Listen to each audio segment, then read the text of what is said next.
चलिए आज हम मध्यकालीन भारत को हम पढ़ेंगे और आप इसको बस थोड़ा मन से इसको बस पढ़ें। तो अगर मध्यकालीन भारत से अगर कोई भी प्रश्न बनता है तो इससे बाहर नहीं जाएगा। बस आप इसको थोड़ा बस दिमाग लगा के और मन लगा के बस आप सुन लें इसको, ठीक है। चलिए, जो पहला है वो पॉइंट है, वो बनता है कि भारतीय इतिहास को सर्वप्रथम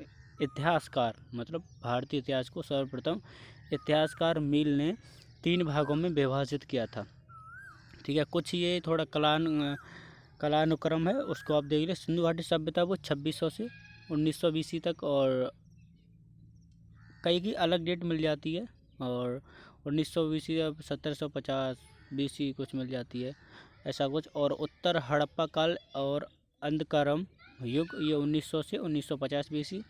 ऋग्वैदिक काल ये 1500 से 1000 BC। उत्तर वैदिक काल 1000 से 600 BC। और अगर महाजनपद काल देखें तो 600 से 322 BC। और मौर्य काल देखें तो 322 से 185 BC। अगर मौर्योत्तर काल देखें तो 185 से 319 AD। यहाँ से AD यानी कि मौर्योत्तर काल से AD समय चालू हो जाता है। और अगर गुप्त काल देखें तो गुप्त काल 319 से 550 AD। और हर्षवर्धन का अगर समय काल देखें तो 606 से 647 AD। राजपूत काल या पूर्व मध्यकाल अगर देखें तो 750 से 1000 AD तक। और सल्तनत काल देखें तो ये तो पता ही होगा 1192 से 1526 AD। मुग़ल काल देखें तो मुग़ल काल में थोड़ी 2 डेट मिलती हैं आपको। और अगर जैसे मुग़ल काल के पतन तक अगर देखें तो 1526 से 1707। और लास्ट अगर एक आध दो जो शासक बचते हैं वो 1857 तक ईजिली ख़त्म हो ही जाता है, 1857 तक मुग़ल काल। और आधुनिक भारत देखें तो 1707 से 1947 तक। चलिए अपने अब टॉपिक पे चलते हैं। आज का जो टॉपिक था मध्यकालीन भारत, इसको हम पढ़ेंगे। सबसे पहले मध्यकालीन भारत में जो शुरुआत होती है वो इस्लाम के उदय से इसकी शुरुआत होती है। इसके अगर इस्लाम के उदय की अगर हम संस्थापक देखें इस्लाम का तो मोहम्मद साहब थे। इनका जन्म 570 AD में हुआ था। अगर इनका जन्म स्थान पूछे तो मक्का में हुआ था। ये देखो UP PCS में ये डेट पूछ चुका है एक बार कि मोहम्मद शाह का जन्म कब हुआ था, तो 570 AD में हुआ था, ठीक। अगर इनके पिता पूछे तो अब्दुल्ला इनके पिता, अगर इनकी माता तो आमिना या अमीना इनकी माता थी। और चाचा इनके अबू तालिब मोहम्मद साहब का, देखो चाचा का नाम यहाँ पे क्यों मेंशन किया गया, इसलिए मेंशन किया गया कि इनकी जो माता थी उनका एक अल्प आयु में ही इनकी माँ का देहांत हो चुका था। तो इनका जो पालन पोषण था वो अबू तालिब यानी कि इनके चाचा मोहम्मद साहब के चाचा थे, इन्होंने इनका पालन पोषण किया। अगर ये इनका कबीला तो इनका कबीला कुरैशी कबीला था, कुरैश या कुरैशी कबीला। इनका परिवार एक पुजारी परिवार का था। अगर मोहम्मद साहब की पत्नी पूछे तो पत्नी का नाम खदीजा था। यानी ये हीरा नामक पहाड़ी पर मोहम्मद साहब को ज्ञान की प्राप्ति हुई थी। इनका जो परिवार था पहले अल्लाह की बेटियों को पूजता था। इनका मोहम्मद साहब का जो पहले इनका जो परिवार था वो पहले अल्लाह की जो बेटियां थी उनको पूजता था। एक बात और इम्पोर्टेंट के जो खदीजा थी वो एक विधवा थी, यानी कि मोहम्मद साहब से पहले इनके एक पति थे, उनकी मृत्यु हो चुकी थी। और शादी करने का एक सीधा कारण था कि खदीजा के पास इनके पास एक अच्छा खासा धन था, इस कारण मोहम्मद साहब ने इनसे शादी की। और अगर नोट में देखें सलमान रूशदी ये द सैटनिक वर्जेस यानी कि इनके बारे में देखिए 622 AD में मोहम्मद साहब मदीना चले गए। यह घटना हिजरत कहलाई। देखो क्वेश्चन पूछेगा कि कौन सी घटना हिजरत कहलाई, तो मोहम्मद साहब जो मदीना गए उस घटना को क्या कहा गया, तो उस घटना को उस घटना को हिजरत कहा गया। हिजरी संवत का जो आरंभ हुआ, यहीं से हिजरी संवत का एक आरंभ हो जाता है जब मोहम्मद साहब मदीना चले जाते हैं तब। 623 AD मक्का पर आक्रमण हुआ 630 AD में, और 632 में मोहम्मद साहब की मृत्यु हो जाती है। मोहम्मद साहब मुसलमानों के धार्मिक तथा राजनीतिक प्रमुख थे। जो मुसलमान थे उनके मोहम्मद साहब धार्मिक और राजनीतिक प्रमुख थे। मोहम्मद साहब के उत्तराधिकारी को खलीफा कहा जाता है और एवं उसके साम्राज्य के खिलाफत कहा गया। उसके जो जो साम्राज्य था उसको हम खिलाफत साम्राज्य कहते हैं। अगर आप पढ़ते हैं तो अभी भी हम उस साम्राज्य को खिलाफत साम्राज्य के नाम से ही पढ़ते हैं, और जो वहाँ में शासक थे उनको हम खलीफा कहते हैं। मोहम्मद साहब के बाद 4 खलीफा हुए। उन चारों खलीफा के आप नाम थोड़ा ध्यान रखें। और अबू बकर और उमर और उस्मान। अबू बकर 632 से 634 AD तक, और उमर 634 से 644, और उस्मान 644 से 656, और अली ये 656 से 651। जो अबू बकर और उमर और उस्मान है, ये तीनों एक सुन्नी संप्रदाय से ताल्लुक़ रखते थे, और अली थे वो एक शिया संप्रदाय। अली के पुत्र हुसैन की हत्या करबाल के जो मैदान में कर दी गई थी, जो अली के जब पुत्र था हुसैन उसकी। उम्मयद वंश, अब्बासी वंश इस्लाम का स्वर्णकाल कहा जाता है। इस्लाम वंश का जो उम्मयद वंश और अब्बासी वंश, ये इस्लाम का स्वर्णकाल कहा जाता है। हलाकू ने 1258 में अब्बासी खलीफा की हत्या कर दी, यानी कि मंगोली नेता था कौन? अब्बासी खलीफा की हत्या कर दी हलाकू ने। और हलाकू कौन था? ये मंगोली नेता था। उस्मानी वंश हो या ऑटोमन साम्राज्य बना उसके बाद, और उसके बाद 1924 में अगर हम देखें तो मुस्तफा कमाल पाशा ने खलीफा पद को समाप्त कर दिया गया। थोड़ा आधुनिक काल में आ जाता है थोड़ा। मगर अंग्रेजों ने संपूर्ण ब्रिटिश भारत पर 1830 में सती प्रथा पर प्रतिबंध लगाया था। ये थोड़ा देखो अलग एक्स्ट्रा पॉइंट उसी से रिलेटेड मिल रहा है, तो आपको सुन लेना चाहिए और देख लेना चाहिए, और नोट करने लायक हो तो नोट भी कर लेना चाहिए। उसके बाद अरब आक्रमण होता है। तो अरब आक्रमण में भारत में मुस्लिमों का आगमन हो जाता है। अरब, तुर्क और अफ़गान। सबसे पहले अरब, फिर तुर्क, फिर अफ़गान। प्रथम अरब आक्रमणी था वो मोहम्मद बिन कासिम था। प्रथम अरब आक्रमणी थी। श्रीलंका के शासक ने खलीफा वलीद के लिए कुछ उपहार भेजे। देखो जो अरब आक्रमण का कारण था उसको आप थोड़ा समझें। श्रीलंका के शासक ने खलीफा वलीद के लिए कुछ उपहार भेजे, जिन्हें देवल नामक बंदरगाह पर समुद्री लुटेरों ने लूट लिया। देवल बंदरगाह नीचे दक्षिणतम पॉइंट पर पड़ता है। सिंध के शासक दाहिर ने सहायता करने से मना कर दिया। जो सिंध में ऊपर शासक था दाहिर, उसने सहायता करने से मना कर दिया। खलीफा ने ईरान के शासक अल हज्जाज को भारत पर आक्रमण करने हेतु कहा। तो खलीफा थे, उन्होंने ईरान का एक शासक था अल हज्जाज को भारत पर आक्रमण करने हेतु कहा। 712 AD में मोहम्मद बिन कासिम ने सिंध को जीत लिया। मोहम्मद बिन कासिम ने 712 AD में सिंध को जीत लिया। मोहम्मद अल हज्जाज का भतीजा यानी कि दामाद था। मोहम्मद अल हज्जाज का भतीजा दामाद था। जो मोहम्मद अल है वो हज्जाज का भतीजा था। बौद्ध भिक्षुओं ने मोहम्मद बिन कासिम की सहायता की थी। मोहम्मद बिन कासिम ने पहली बार सिंध में जजिया कर लागू किया। मोहम्मद बिन कासिम ने पहली बार सिंध में जजिया कर लागू किया। क्वेश्चन अगर पूछे सिंध में पहली बार जजिया कर किसने प्रारंभ किया, तो आप लगाएंगे अगर ऑप्शन में है तो मोहम्मद बिन कासिम ने। जजिया कर के बारे में देखिए, यह एक राजनीतिक कर होता था जो गैर मुसलमानों पर लगाया जाता था। मोहम्मद बिन कासिम ने सिंध में मकतब यानी कि प्राथमिक शिक्षा केंद्र स्थापित किए। इस आक्रमण की जानकारी अगर पूछे सिंध पर अरबों का आक्रमण किस बुक में मिलता है, तो चचनामा नामक जो बुक है, जो चचनामा नामक ग्रंथ है, कुछ जो समझा उसमें मिलता है सिंध पर अरबों के आक्रमण की जानकारी। चच दाहिर के पिता थे। जो दाहिर था उसके चच पिता थे, और चचनामा लेखक इसका अभी तक किसी को पता नहीं, तो इसलिए अज्ञात है लेखक। दाहिर एवं जयसिंह लड़ते हुए मारे गए। आक्रमण का वास्तविक कारण था कि भारत की जो आर्थिक संपन्नता थी वो एक परिपूर्ण अच्छी थी, तो इस वजह से आक्रमण होने के चांसेस बढ़ गए थे कि जहाँ धन है वहाँ आक्रमण। अरबों ने आगे बढ़ने का प्रयास किया, लेकिन गुर्जर प्रतिहारों ने अरबों को पराजित कर दिया। अरब आक्रमण के प्रभाव क्या पड़े कि सांस्कृतिक समन्वय क्या हुआ कि पंचतंत्र का अरबी में अनुवाद किया गया एवं उसका नाम कबीला व दिमना रखा गया।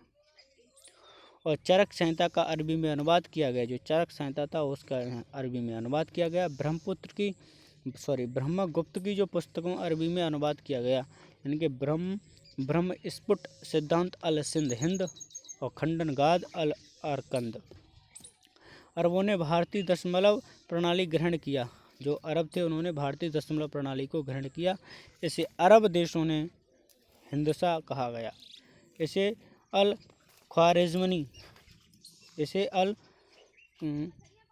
ख्वारिज़मी ने अरब देशों में प्रसिद्ध किया। यूरोप में इसे अरबी संस्था पद्धति कहा गया। अगला, व्यापार वाणिज्य में जो वृद्धि हुई उसको देखें। तुर्क आक्रमण। तुर्क मध्य एशिया बरोबर जाती थी। तुर्क ने गाजी उपाधि को प्रसिद्ध किया। जो तुर्क थे उन्होंने गाजी उपाधि को अपनी इच्छा से उसको एक्सेप्ट किया और उसको उन्होंने प्रसिद्ध माना, गाजी की उपाधि को। अलप्तगीन सबसे पहले आता है। अलप्तगीन तुर्क साम्राज्य का जो संस्थापक माना जाता है वो अलप्तगीन को माना जाता है। अलप्तगीन, ये थोड़ा नाम ध्यान रखें, ये नाम कई बार पूछा गया है और आगे भी पूछ सकता है। सुबक्तगीन भारत पर आक्रमण करने वाला प्रथम तुर्क था। अगर प्रथम तुर्क पूछे तो सुबक्तगीन और तुर्क साम्राज्य के संस्थापक पूछे तो अलप्तगीन। और उसी के आगे चलते महमूद गजनवी आता है और यह सुबक्तगीन का बेटा था। इसने सिस्तान के शासक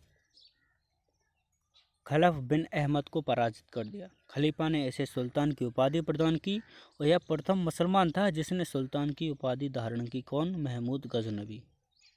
उपाधि बुत किशन यानी कि मूर्ति भंजक, बुत शिकन यानी कि मूर्ति भंजक की इसने उपाधि भी धारण की। खलीफा के समकक्ष हिंदुस्तान पर प्रतिवर्ष आक्रमण करने का प्रण लिया। इसने भारत पर 17 बार आक्रमण किया। 1000 AD में वह हिंद पर आक्रमण किया और जयपाल को पराजित किया। वह जयपाल ने आत्महत्या कर ली। 1009 AD में नारायणपुर यानी कि अलवर में जो स्थित है वहाँ पर इसने आक्रमण किया और 1014 में थानेश्वर हरियाणा में आक्रमण किया। 1016 में कश्मीर असफल, इसका जो आक्रमण हुआ एक असफल आक्रमण हुआ। 1016 कश्मीर में जो आक्रमण किया वो एक असफल आक्रमण हुआ। 1018 और 1019 में इसने आक्रमण किया कन्नौज एवं मथुरा पर। और 1025 AD में इसने प्रभासपट्टन यानी कि सोमनाथ, सबसे सफल आक्रमण इसका हुआ जो वापस लौटते समय कच्छ व सिंध पर रास्ता लिया था इसने। 1027 में जाटों के विरुद्ध अभियान हुआ। अंतिम अभियान था इसका जाटों के विरुद्ध जो अभियान हुआ था 1027 AD में। और 1030 AD में गजनवी मारा जाता है। इसके दरबारी देखें। दरबारी विद्वान कुतुबी, इसने एक किताब लिखी, किताब उल यामनी। ये एक मोहम्मद गजनवी का दरबारी था। वह हाकी तारीख़ सुबक्तगीन, तारीख़ मसूदी। अब आप सुबक्तगीन इसके ध्यान रखें कि सुबक्तगीन यानी कि महमूद गजनवी का पिता। इसने एक बुक लिखी तारीख़ सुबक्तगीन, किसने? वह हाकी ने। उतबी को थोड़ा अच्छे तरह से ध्यान रखें। उतबी है वो किताब उल यामनी को लिखता है किसके काल में? तो ये महमूद गजनवी के काल में। एक प्रसिद्ध इतिहासकारक है लैनपुल ने वैहाकी को पूर्व का पेप्स कहा। जो वैहाकी था उसको पूर्व का पेप्स कहा गया। और फिरदौसी, इसने शाहनामा लिखी यानी ईरान का नेशनल एपिक माना गया इसे। अलबरूनी या अलबरूनी तहकीक ए हिंद, किताब उल हिंद इसने लिखी, अरबी भाषा में लिखी थी। अलबरूनी या वरूनी। ख्वारिज़मी का जो निवास था, ख्वारिज़मी का निवास था। इसे फारसी, अरबी, तुर्की भाषाओं का ज्ञान बहुत अच्छे तरीके से था। यह दर्शन शास्त्र, ज्योतिष शास्त्र, खगोल शास्त्र, इतिहास, राजनीति विज्ञान का ज्ञाता माना जाता था। कन्नौज आक्रमण के समय भारत आया था ये, और भारत में संस्कृत एवं ज्योतिषी शिक्षा का ज्ञान प्राप्त किया, यानी कि बनारस में रहकर इसने। और अपनी पुस्तक में सती प्रथा वर्णन व्यवस्था तथा जाति प्रथा का वर्णन करता है। भारतीयों को विद्वान बताता है, लेकिन भारतीयों को कूप और मंडूक भी बताता है। चलिए अब ऐसे आगे बढ़ते हुए मोहम्मद गौरी को देखें तो इसकी जो राजधानी थी मोहम्मद गौरी की वो गजनी। इसका जो अन्य नाम है वो मोहम्मद बिन साम। इसका संबंध गौर प्रांत से था, इसलिए इसे गौरी कहलाया। इसका गजनबी के साथ कोई संबंध नहीं था। अगर गजनबी के साथ संबंध के बारे में पूछे तो इसका कोई संबंध नहीं था गजनबी से। 1175 में मुल्तान अभियान किया था इसने, और 1178 में अगर पूछे तो गुजरात अभियान किया था। दोनों अभियानों को याद रखें, 1175 और 1178। 1178 में मुल्तान अभियान किया था और 1178 में गुजरात अभियान किया था। शासक देखें तो मूल नाम मूल द्वितीय और भीम द्वितीय गुजरात, इसके एक समकालीन शासक थे ये। अगर समकालीन शासक पूछे तो मूल द्वितीय और भीम द्वितीय, ये गुजरात का तो होता भीम द्वितीय। इसकी माँ नायका देवी थी, इसकी संरक्षिका थी जो, यानी कि संरक्षिका मतलब इसके जो शासन चलाने की जो प्रशासन चलाने की जो पद्धति थी उसमें इसकी जो माँ का भी एक अनोखा योगदान था। तो इस वजह से अगर संरक्षिका पूछे तो नायका देवी इनकी माँ थे। नायका देवी को गौरी की बुरी तरह पराजित किया। जो नायका देवी को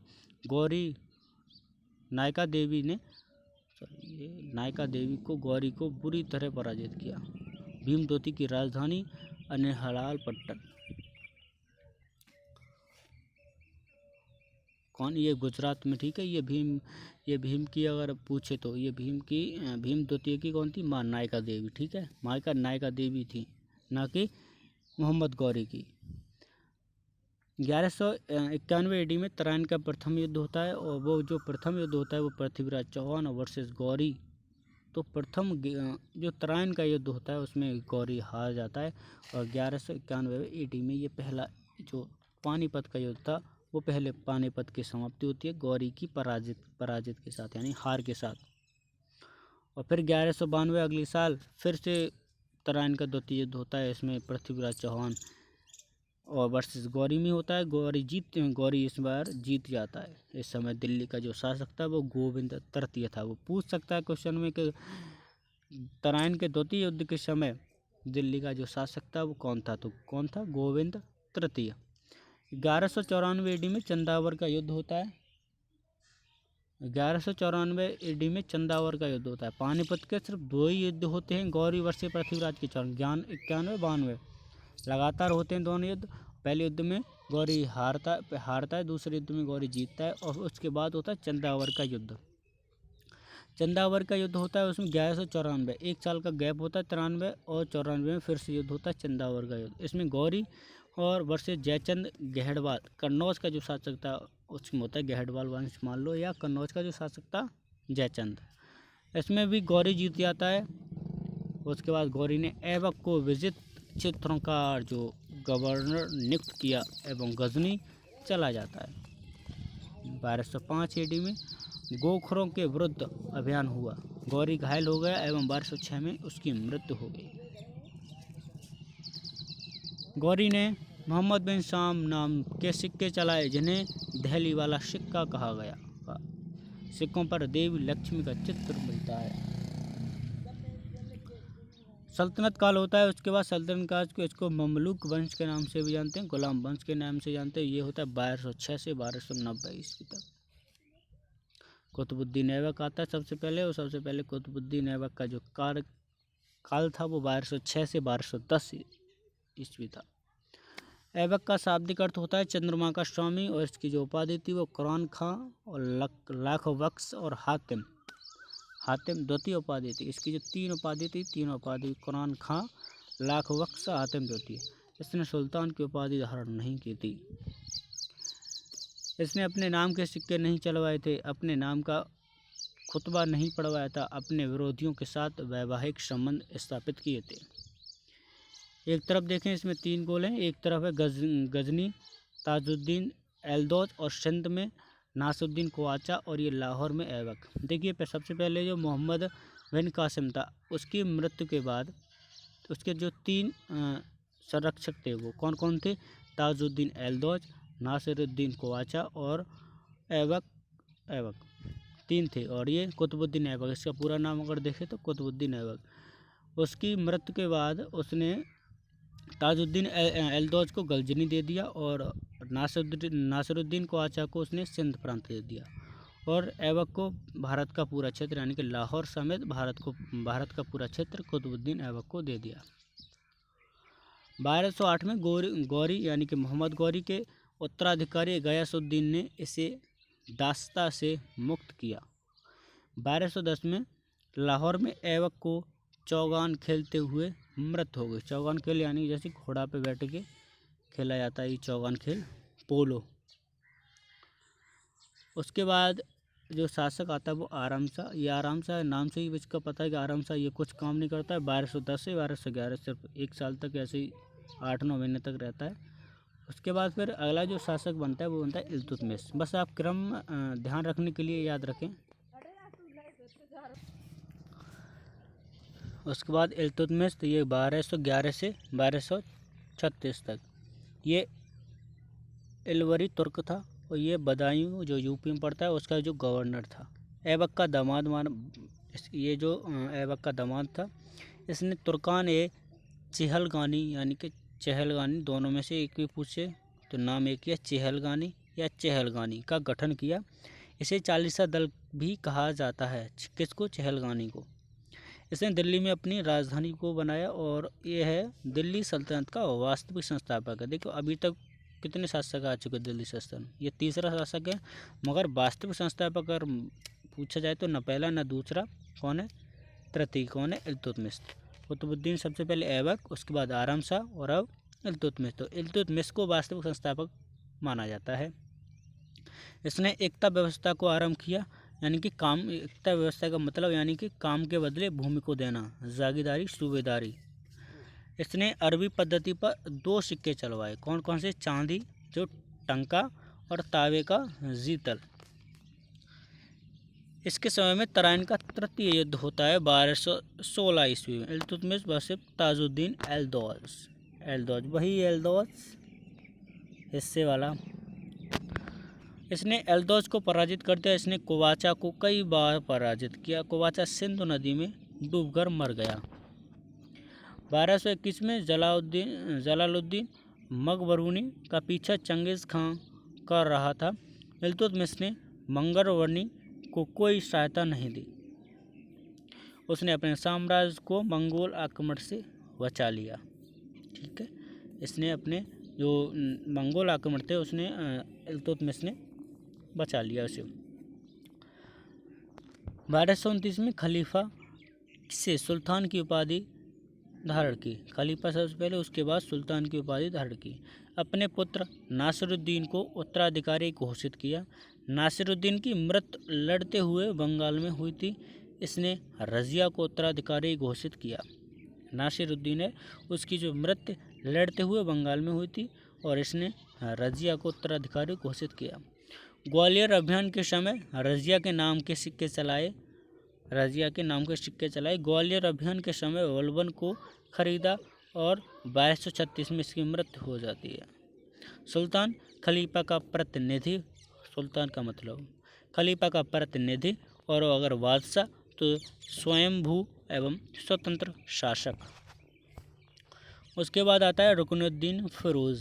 यह आलसी प्रवृत्ति का था। वास्तविक शक्तियाँ इसकी माँ शाह तुर्कान के पास थी। शाह तुर्कान निरंकुश थी। रजिया जनता की सहायता से शासिका बनी। जो रजिया थी वो जनता की सहायता से शासिका बनी। रजिया सुल्तान का अगर टाइम पीरियड देखें तो 1236 से 1240 ईस्वी तक रहता है। यह कुआ व कुलाहा पहनकर दरबार में आती थी। यह तीरंदाजी, घुड़सवारी तथा शिकार करती थी। इसने कुछ पद प्रदान किए। कबीर खां, ये लाहौर का गवर्नर इसे बनाया, और कबीर खां ने रजिया के विरुद्ध विद्रोह किया। यानी प्रथम विद्रोह अगर पूछे रजिया के साथ प्रथम विद्रोह किसने किया है, रजिया के खिलाफ प्रथम विद्रोह किसने किया, तो कबीर खां ने प्रथम विद्रोह किया था रजिया के खिलाफ। अल्तुनिया, ये तवर हिंद का गवर्नर माना जाता है अल्तुनिया को। और अगर एतगीन पूछे तो अमीर हाजिब याकूत अमीर आखुर, अगर याकूत अमीर आखुर, यह अफ्रीका, अगर याकूत पूछे यह अफ्रीका थे और इसका रजिया के साथ प्रेम संबंध था। कौन? याकूत के। अल्तुनिया ने विद्रोह कर दिया, रजिया उसके विद्रोह का दमन करने लगी लेकिन वह पराजित हो गई। रजिया ने अल्तुनिया से विवाह कर लिया। देखिए प्रेमी कौन? याकूत। विवाह किससे किया? अल्तुनिया से। अमीरों ने बहराम शाह को सुल्तान बना दिया, जो अमीर थे उन्होंने बहराम शाह को सुल्तान बना दिया। रजिया व अल्तुनिया ने दिल्ली पर आक्रमण कर दिया लेकिन पराजित हुए और कैथल यानी कि हरियाणा में जगह इस कैथल नामक स्थान पर डाकुओं ने रजिया की हत्या कर दी। उसके बाद आता है बहराम शाह। बहराम शाह नायब मुमलिकात नामक पद का सृजन किया। नायब ए मुमलिकात नामक पद का सृजन किया एवं ऐतगीन को प्रथम नायब ए मुमलिकात नियुक्त किया। अलाउद्दीन मसूद शाह ये 1242 से 1246 और अगर नासिरुद्दीन महमूद तो 1246 से 1266। यह बलबन की सहायता से सुल्तान बना। यह सुल्तान का दामाद था, यह बलबन का दामाद था। यह धार्मिक प्रवृत्ति का व्यक्ति था। कौन? नासिरुद्दीन महमूद। यह कुरान की प्रतिलिपियाँ लिखता था। इसने बलबन को नायब ए मुमलिकात नियुक्त किया। नासिरुद्दीन ने बलबन को हांसी यानी कि हरियाणा में जगह वहाँ का गवर्नर नियुक्त किया। नासिरुद्दीन ने किसको? बलबन को। यहाँ से कुछ चेंजेस होता है कि बलबन शासक बनता है 1266 से 1286। यह इलवरी तुर्क था, 40 दल का सदस्य था। रजिया सुल्तान, अमीर एक शिकार, बहराम शाह अमीर आखुर, अलाउद्दीन मसूद शाह अमीर हाजिब और नासिरुद्दीन महमूद नायब मुमलिकात। राजत्व का दैवीय सिद्धांत। सबसे पहले किसने? बलबन ने राजत्व का दैवीय सिद्धांत। जिल्ले इलाही ईश्वर की छाया, नियाबत खुदाई ईश्वर का प्रतिनिधि। ये अपने आप यह रक्त की शुद्धता में विश्वास रखता था। इसका संबंध ईरान के अफरासियाब वंशज से था। कौन? किसका? बलबन का। इसका संबंध ईरान के अफरासियाब वंश से था। इसने ईरानी रीत रिवाज एवं प्रथा आरंभ की। सजदा और पैबोस, नौरोज, तुलादान और ताजिया, इसने अपने दरबार को भव्य रूप से सजाया था और अफ्रीकी अंगरक्षकों की नियुक्ति की। अपने बच्चों के ईरानी नाम रखे, कैकुबाद, कैखुसरो, क्यूमर्स। यह लौह एवं रक्त की नीति में विश्वास करता था। कौन? बलबन। बलबन ने 40 दल का दमन किया। बलबन ने अमीर बकबक को सजा दी। बलबन ने तुगरिल खाने बंगाल में इसके विरुद्ध विद्रोह किया। यानी बलबन के विरुद्ध तुगरिल खान ने विद्रोह किया बंगाल में और इसने यानी कि बलबन ने अमीन खां को मृत्युदंड दिया क्योंकि यह तुगरिल खां का विद्रोह का दमन करने में असफल रहा था। कौन? अमीन खां को मृत्युदंड दिया इसलिए दिया क्योंकि जो तुगरिल खान ने बंगाल में जो विद्रोह किया था उसका जो दमन करने में ये असफल रहा था। मलिक मुकद्दिर ने तुगरिल के विद्रोह का दमन किया। बलबन ने मलिक मुकद्दिर को तुगरिल कुश की उपाधि दी। इसने मेवात व कटेहर को विद्रोह का दमन किया। इसने महमूद को उत्तराधिकारी घोषित किया। महमूद मंगोलों से लड़ता हुआ मारा गया और इसने महमूद को शहीद का दर्जा दिया। इसने कभी भी तो बाहरी अभियान नहीं किया बलबन ने और इसने सैनिक विभाग की स्थापना की। दीवाने अर्ज, गुप्तचर विभाग दीवाने वरीद और बलबन ने कैखुसरो को अपना उत्तराधिकारी घोषित किया। कैकुबाद आता है 1286 से 1290। यह शराबी था, इसने लकवा हो गया था। क्यूमर्स इसका संरक्षक जलाउद्दीन खिलजी था। जलाउद्दीन ने इसकी हत्या करवा दी थी। उसके बाद एक वंश आता है खिलजी वंश। ये 1290 से 1320 तक रहता है। खिलजी वंश मूलतः तुर्क लेकिन तुर्क थे, लेकिन इनके पूर्वज अफगानिस्तान में बस गए थे। इन्होंने अफगानी रीति रिवाजों तथा संस्कृत को अपना लिया था। इतिहासकारों के अनुसार यह खिलजी क्रांति थी। तुर्क श्रेष्ठता की मनोवृत्ति को आघात लगा। खिलजी शासकों ने साम्राज्यवादी नीति को अपनाया। खिलजी शासकों ने धर्म को राजनीति से पृथक किया, सांस्कृतिक योगदान दिया। जलालुद्दीन खिलजी 1290 से 1296 में सबसे पहले आता है जलालुद्दीन खिलजी। 1 वर्ष तक किलोखरी को अपना केंद्र बनाया। इसने बलबन के सिंहासन का प्रयोग नहीं किया। इसने मलिक हज्जू के विद्रोह को माफ़ कर दिया, यानी कि बलबन का जो वजीर था मलिक हज्जू के विद्रोह को माफ़ कर दिया। इसने सूफी संत सदी मौला की मृत्यु दंड दिया, सदी मौला को।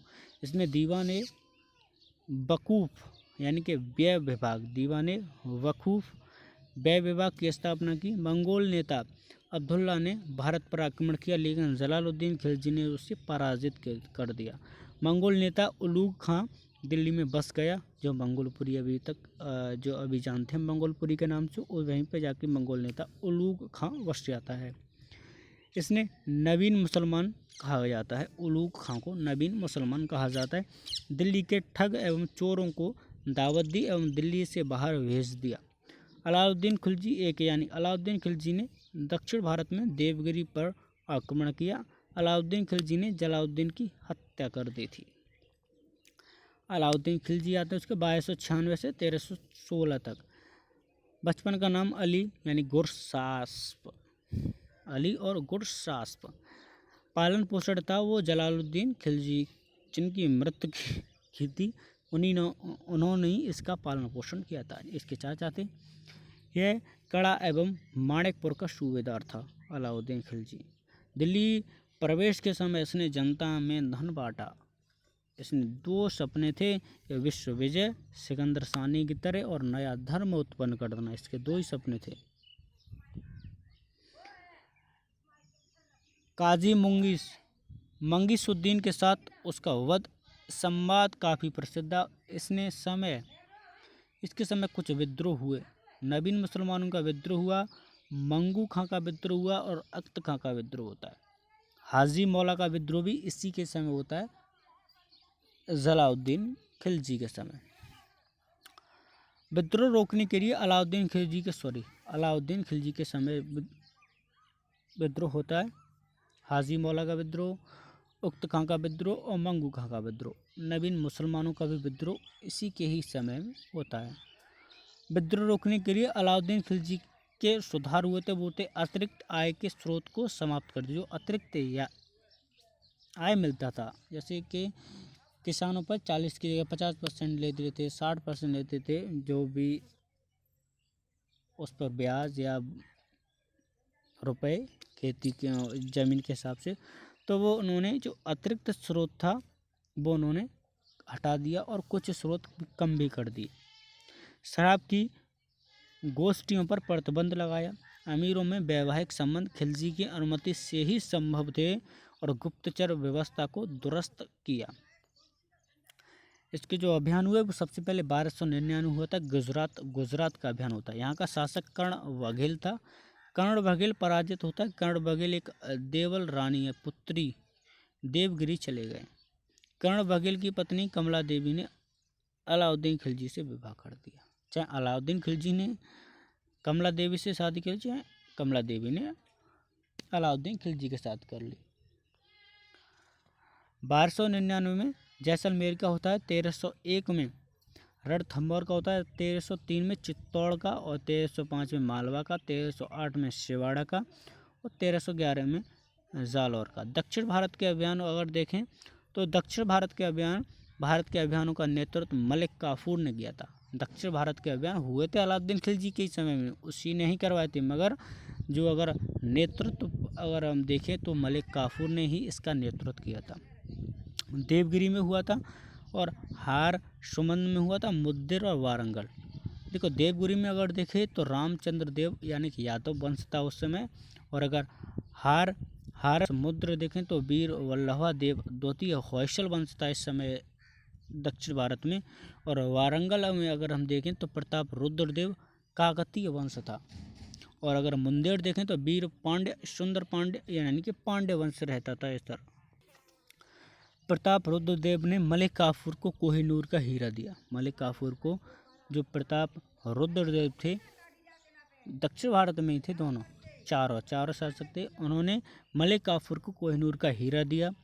मुंदेर अभियान सबसे सफल अभियान रहा था, यानी कि लूट सर्वाधिक यहीं से मिली थी, मुंदेर अभियान से।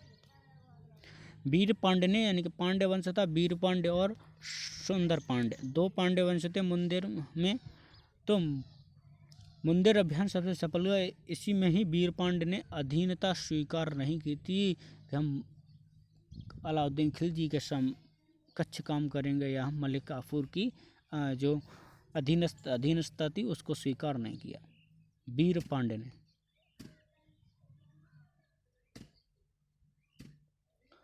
सैनिक सुधार हुआ। खिलजी ने नियमित सेना का गठन किया एवं उन्हें वेतन देना आरंभ किया। नियमित सेना। खुम्स में उनकी हिस्सेदारी को कम किया। जो खुम्स मिलता था उनमें उनकी हिस्सेदारी को कम कर दिया गया।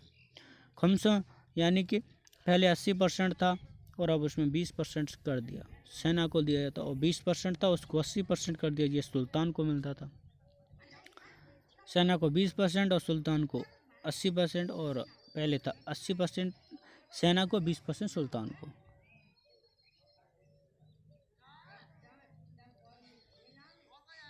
इसने सैनिकों का हुलिया लिखवाना आरंभ कर दिया।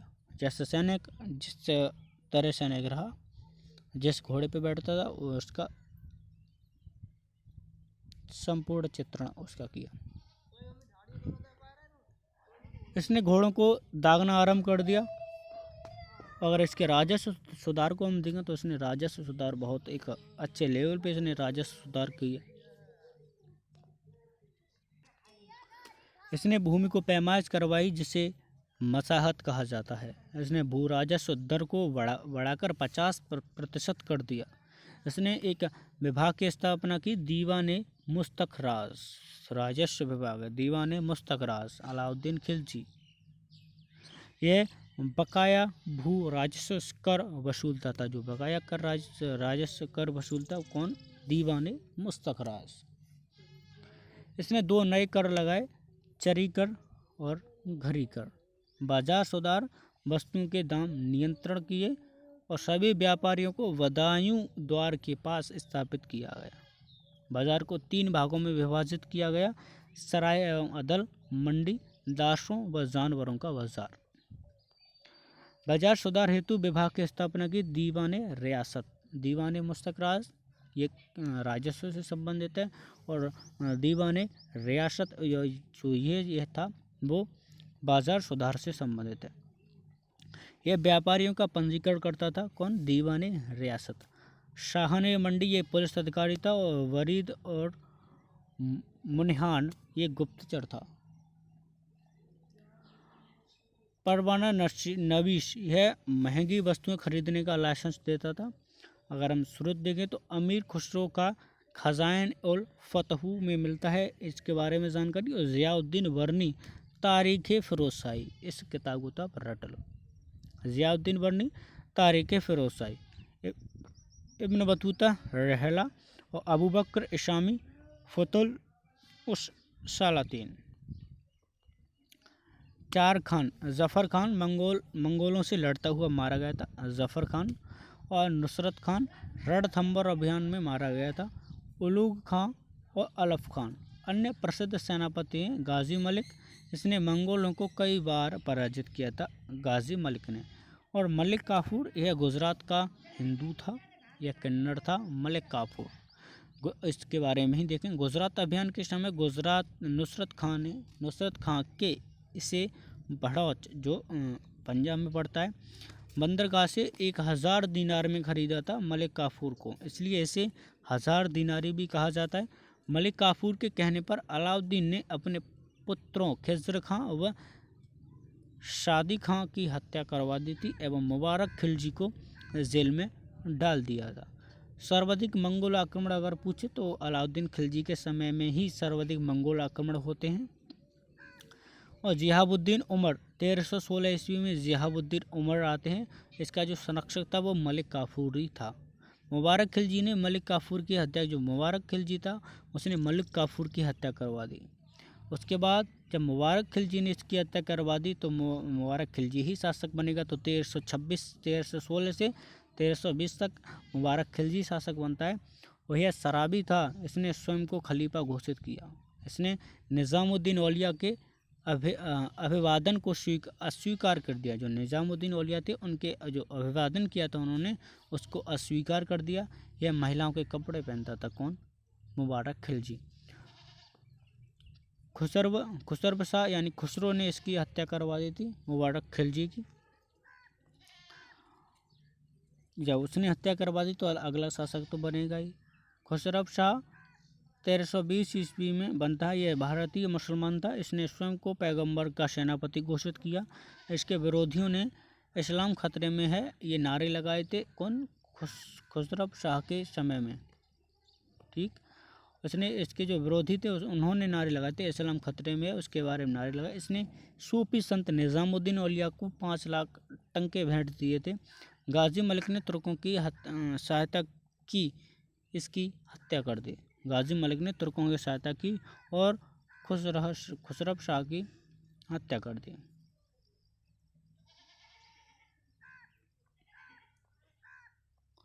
उसके बाद तुगलक वंश आता है। तो तुगलक वंश 1320 से 1414 ईस्वी तक चलता है। इन्होंने 94 वर्ष तक शासन किया। सल्तनत काल में अगर देखें तो सर्वाधिक समय इन्होंने ही बिताया है। तुगलक कौन है? ये कौरानी तुर्क थे। कौरानी तुर्क थे। सबसे पहले जो शासक आता है तुगलक वंश में वो गयासुद्दीन तुगलक आता है। गयासुद्दीन तुगलक 1320 से 1325 ईस्वी तक रहता है और 5 साल तक ही शासन करता है। अगर इसका वास्तविक नाम देखें तो गाजी मलिक था ये इसका वास्तविक नाम। प्रथम शासक जिसने अपने नाम में गाजी शब्द का प्रयोग किया तो ये पहला था जिसने अपने नाम में गाजी शब्द का प्रयोग किया। रस्म मियामी उसकी राजस्व नीति थी। रस्म मियामी। इसने भू राजस्व दर को घटाकर 1/10 कर दिया। इसने नहरों का निर्माण कराया गयासुद्दीन तुगलक ने। और सूफी संत निज़ामुद्दीन औलिया के साथ इसका विवाद हो गया। औलिया ने कहा कि हनूज दिल्ली दूरस्थ है, यानी कि दिल्ली अभी दूर है।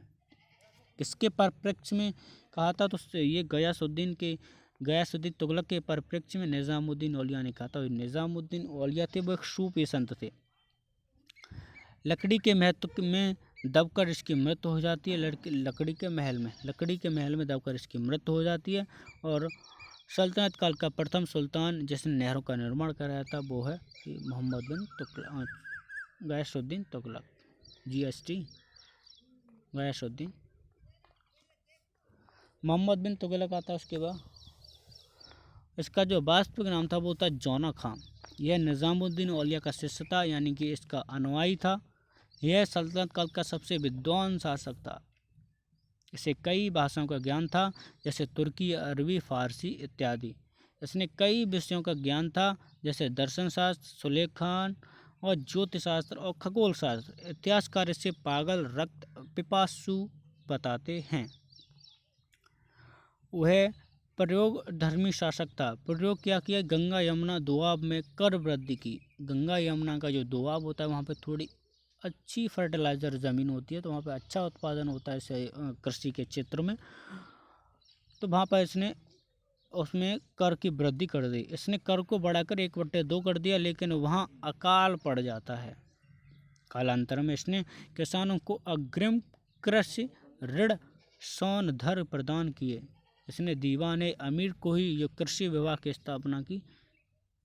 प्रतीकात्मक मुद्रा जो अभी चल रही ना मुद्रा, वो मुद्रा जैसे बिटकॉइन वगैरह जो अभी चल रही, इसने चांदी के सिक्कों के स्थान पर तांबे के सिक्के चलाए, लेकिन यह प्रयोग असफल रहा। कारण अगर था इसका असफल का जो कारण था वो ये था कि जनता इसके महत्व को समझ नहीं पाई।